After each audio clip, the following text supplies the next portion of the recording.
Students welcome back to our CS 507 lecture series. पिछली video में हमने लेक्चर नंबर 6 कवर किया था, जहां हमने सिस्टम वर्सेस प्रोसीजर का बेसिक फर्क समझा था और देखा था कि कंप्यूटर बेस्ड इंफॉर्मेशन सिस्टम दुनिया में क्यों जरूरी है। आज हम लेक्चर नंबर 7 स्टार्ट करने वाले हैं। आज हम सिस्टम के वर्ड का पोस्टमार्टम करेंगे कि सिस्टम आखिर बनता किन चीजों से है, इसकी कितनी किस्में हैं और टॉप मैनेजमेंट इस सिस्टम को चलाने के लिए प्लानिंग कैसे करती है। आज का लेक्चर इंतहाई ही जरूरी है। अपने हैंडआउट्स ओपन कर लें और चलिए शुरू करते हैं। What are system. पिछले लेक्चर में हमने एक झलक देखी थी, आज इसकी प्रॉपर डेफिनेशन देखते हैं। A system is a group of elements that are integrated with the common purpose of the achieving an objective. सिर्फ स्टूडेंट सिस्टम सिर्फ एक कंप्यूटर का नाम नहीं है, इस डेफिनेशन को गौर से देखें। आ ग्रुप ऑफ एलिमेंट्स यानी इंसान, मशीन, कवानीन और प्रोसीजर, जब ये सब आपस में जुड़कर इंटीग्रेट हो जाते हैं और किसी एक खास मकसद यानी ऑब्जेक्टिव को पूरा करने के लिए इस्तेमाल होती हैं, तो पूरा सेटअप को सिस्टम कहते हैं। मिसाल के तौर पर परचेज एंड सेल सिस्टम, यानी परचेज एंड सेल सिस्टम में बायर, सेलर, स्टॉक, रजिस्टर और सॉफ्टवेयर सब मिलकर एक सिस्टम बनाते हैं ताकि प्रॉफिट कमाया जा सके। नेक्स्ट है हमारे पास कंपोनेंट्स ऑफ सिस्टम। कोई भी सिस्टम हवा में काम नहीं करता, इसके 6 बेसिक हिस्से हैं। हैंडआउट्स में इनको इस तरह डिफाइन किया गया है। इनपुट एलिमेंट्स, रॉ डाटा यानी raw input, process, output element, control mechanisms, feedback system और ऑब्जेक्टिव्स। इन सब पॉइंट्स को एक फैक्ट्री की मिसाल से समझते हैं। फर्ज करें आपकी एक बिस्किट बनाने की फैक्ट्री है। आपका ऑब्जेक्टिव यानी मकसद क्या है? रोजाना 1000 बेस्ट क्वालिटी बिस्किट बनाना। इसलिए आप उसमें आटा, चीनी, अंडे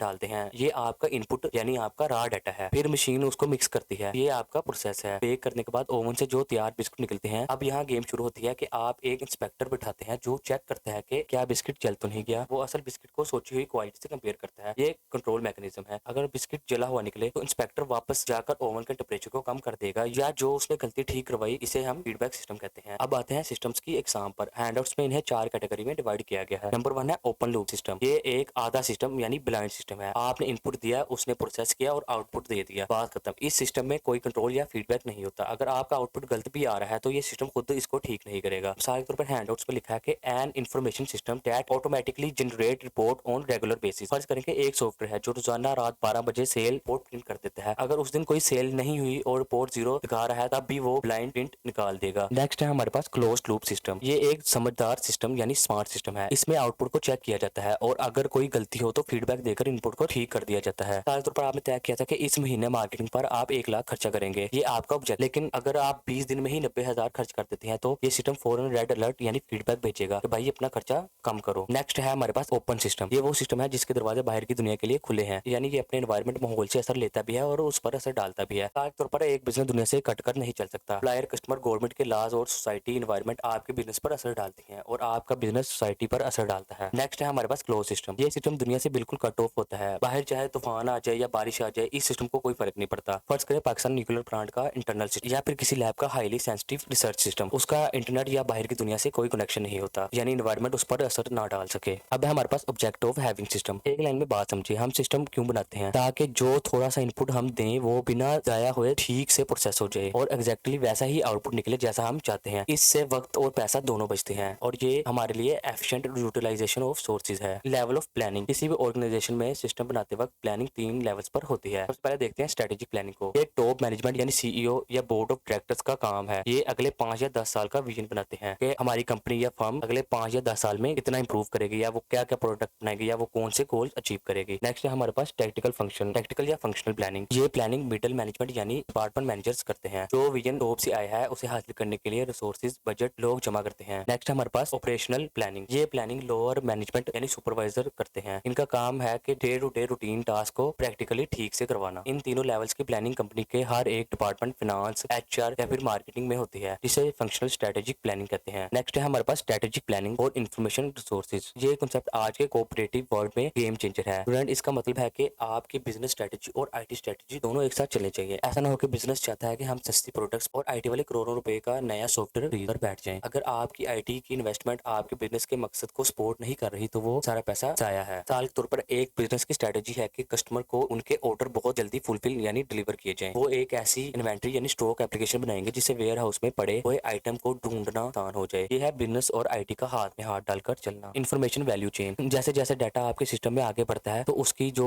वैल्यू है वो भी बढ़ती जाती है। मिसाल के तौर पर कस्टमर ने वेबसाइट पर ऑर्डर प्लेस किया, ये अभी सिर्फ रॉ डाटा है। फिर सिस्टम ने उसे प्रोसेस किया, स्टॉक रूम में चेक किया क्या चीज मौजूद है या नहीं, कस्टमर की लिस्ट अपडेट की और बिल प्रिंट किया और हर नए स्टेप के साथ साथ उसकी डाटा की वैल्यू बढ़ गई। मुझे पूरी उम्मीद है कि इस डीप एक्सप्लेनेशन के बाद आपको इस लेक्चर का एक एक कॉन्सेप्ट प्रॉपर्ली क्लियर हो गया होगा। मिलते हैं नेक्स्ट लेक्चर में, तब तक के लिए अल्लाह हाफिज।